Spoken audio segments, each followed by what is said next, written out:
fears that you have when you're young, most people create themselves. A fear of failure and a fear of success. I mean, it's a fine line between the two in my eyes. What do you plan on doing for a living? I didn't realize that, yes, it was my voice. I didn't know what else to do. You know, it's like music I had started playing at 11 years old. The older we get, we think feel too much. You think too much. You'd like for everybody to like you, but that isn't going to happen. You'd like for everyone to like you, but that isn't going to happen. Wouldn't it be great if on your way to success, everyone totally 100% liked you and supported you, was there for you every step of the way? Support is great and can be crucial to your success. Support from your family, friends, even mentors. But sometimes it takes more than support to achieve success. It takes not letting your fears and self-doubts creep in and slow you down, or even stop you on your journey to an extraordinary life. We sat down with people who've achieved great success, for example, in music, sports, and acting, and we asked them, along the way to your success, what fears and self-doubts did you experience? Steve Medeo, the legendary trumpeter and arranger, performed at Woodstock, toured and recorded with Stevie Wonder, John Lennon, the Rolling Stones, Earth, Wind and Fire, and performed on hundreds of albums. For Stevie Wonder, he wrote and arranged all the horns and performed on Stevie's Grammy-winning, multi-platinum album, Songs in the Key of Life. Steve Medeo said, You can't think about fear. You trust in yourself. Intuitively, you know what you do is going to work. Plain and simple, unquestioned. Trust in yourself, and intuitively, you know. Broadway star Dee Dee Magno Hall was a founding member of the all-new Mickey Mouse Club, along with Britney Spears, Christina Aguilera, Justin Timberlake, Ryan Gosling, and Kerry Russell.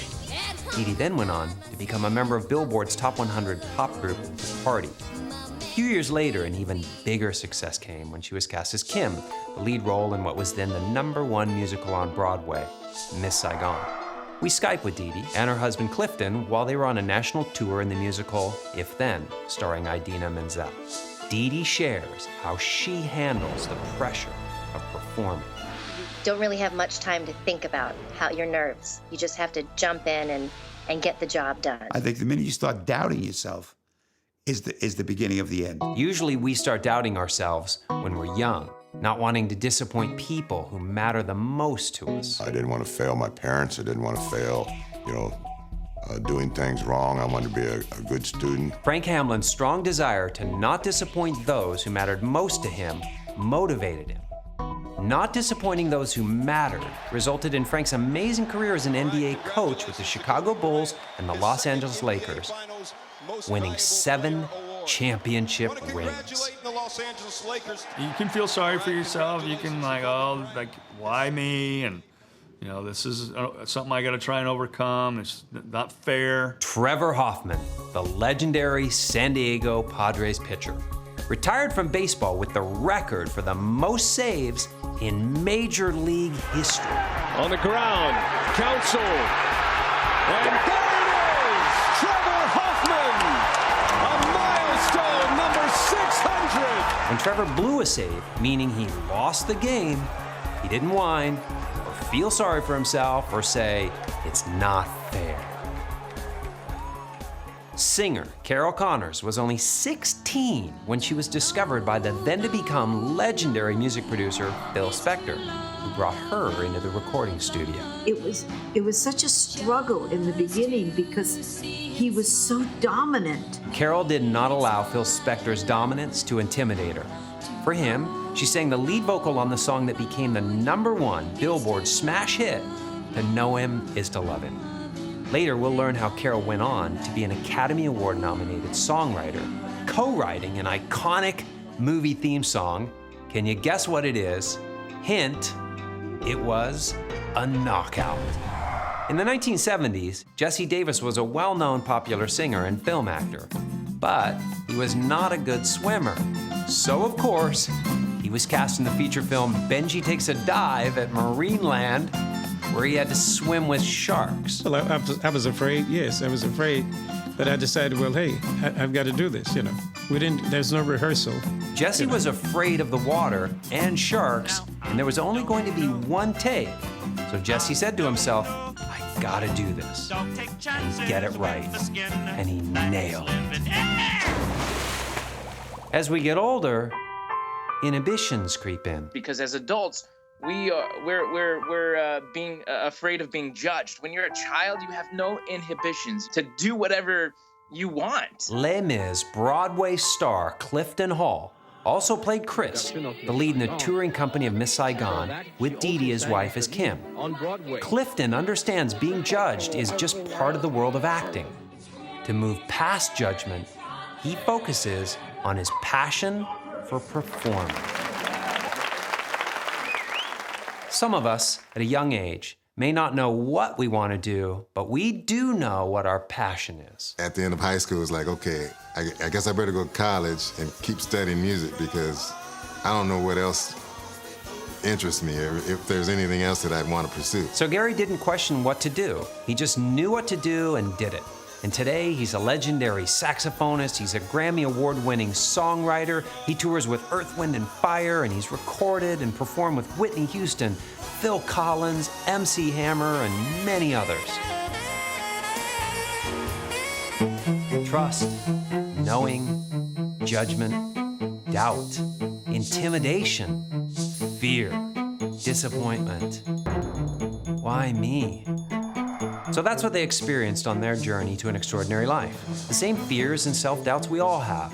We then asked them, along the way to your success, how did you move past your fears and self-doubts? I get butterflies all the time. I don't think that necessarily means that something's gonna happen. I feel like if I don't get those butterflies or I don't have that funny feeling, then something's wrong. I just turned 18 in March, and in June or July, I was on the road with Quincy Jones, who was an icon. And to be in his presence and allow him to hear what I was doing, that was enough motivation for me. It was more of a mental approach to not worrying about so many external things that I couldn't control. I think a lot of people are that way. Failure's not an option. It was literally, how can I focus on what I do well and go out and execute it under extreme circumstances? You just somehow work through it. You maybe take a different look at it from a different angle. The way I got back to, I guess, trying to be confident on stage was I went back into myself and talked to myself when I was, 16, 17. I went back to that point where I was that little kid, and I said, and I talked to him, and I said, and he was like, Clifton, this is what you love to do. This is just do it for you. Do it. You're not performing for someone. You're performing because you love to do it. One day I woke up and I said, I don't want to be an anthropology major anymore. I want to be back in music. And I went to the end of the semester and I walked out of UCLA and never looked back. And then I wrote Hey Little Cobra, which is now considered one of the most important hot rod songs. I took my Cobra down to the track, Spring Little Cobra, by the Ripcords. Only girl who ever wrote a song about a hot rod that went to #1. Hey Little Cobra, the first song she wrote that became a #1 hit. And remember, I challenged you to guess what Academy Award nominated iconic movie theme song she co-wrote, that knockout song. Have you guessed correctly? Carol co-wrote Gonna Fly Now, the theme song from the movie Rocky, a Billboard #1 hit. Carol's strength, in the face of intimidation as a singer in her teen years, led her to pave the way for female songwriters in the music industry. I'm thankful now that I was open enough back then and humble enough to listen to someone's mentorship, because it helped me out a lot. We all make mistakes in life, but when it came to, not being afraid to work, not being afraid to try a little bit harder, that wasn't something I was afraid of. Well, I was determined there was no turn back. That was, this is what I'm doing, this is what I'm gonna do. I'm not doing this to impress anybody. I'm doing this because I love to do it. Just like what Clifton was saying. I had to think about what's most important in my life right now. My family. My family's most important. What I'm doing right now at this moment is important to me, but it's not the most important thing in my life. My faith, my family, my friends, and the fact that I get to do what I love to do for a living. Embracing fear and self-doubt, accepting mentors, staying focused. Success is an option. Keep perspective. Believe in your childhood passions. It takes work and determination, faith, family, and friends. They embrace these principles and it set the stage for their journey to an extraordinary life. I didn't need to go much further out than family to provide what it meant to be a good person and to have confidence in yourself and to be able to have a work ethic that dictated what you were going to do in the game. Attitude kind of carried over and it kind of helped me along through my career and helped me in other situations and opportunities that came along later in later years. Time's ticking, tick, tick, tick, tick, tick. And you better be in the moment. You better be in the moment. And so when I get nervous or when I get scared, I try to bring it back to what's most important in my life. And then everything else becomes so small. Do you know what I mean? Like in the big scheme of things. If motive and intent are in the right place, then everything else falls into place. If you chase something, it'll never happen. You know, one of the greatest winners of all time, Michael Jordan, he refused to lose. And, you know, he's going to lose some games. I mean, you know, he's missed a lot of big shots. There's a commercial that he did the one time. He missed a lot of big shots, missed a lot of game-winning shots. But he was going to take the next one, and it was going in. They shared their journeys with us, their fears, self-doubts, and how they worked through them.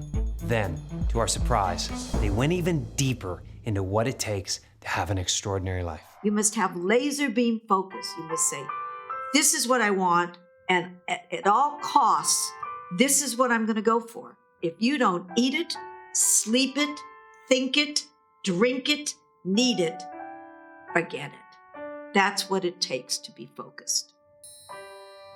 That, you know, I worked hard and I was fair and tried to prepare guys to the best of my ability. If you're going to listen to other people and worry about what they say, you're not going to be very happy, I don't think. You just have to do what you have to do. And you hope that you're doing the right thing, you know, because you're not always doing the right thing. You know, everything don't always turn out to be perfect or right, you know. And so you have to pick yourself up and start all over again. You know, if you have a great attitude, professionalism, and genuine courtesy of how, you know, and how you treat people, it will have a positive impact on your career. It kind of goes back to that work ethic, and my dad was a former Marine, or is a Marine that fought in World War II, and we talked about it with my older brother today. He goes, Dad, how'd you get through, you know, Iwo Jima? And he goes, I just dug a little deeper. And for me, digging a little deeper ain't sticking a needle in your ass so that you can be a little bit stronger and you can go out and play a little bit harder. It's sucking it up and getting it out of your gut. It's like you take one road or you take another, and depending on which road you take, your life can change drastically or not. Maybe you make a change, or maybe you make a choice and your life still happens the way that it's supposed to happen. Real life stories from people just like you and me. Stories that reveal how you can move through your fears and self-doubts without them slowing you down or even stopping you on your journey to an extraordinary life.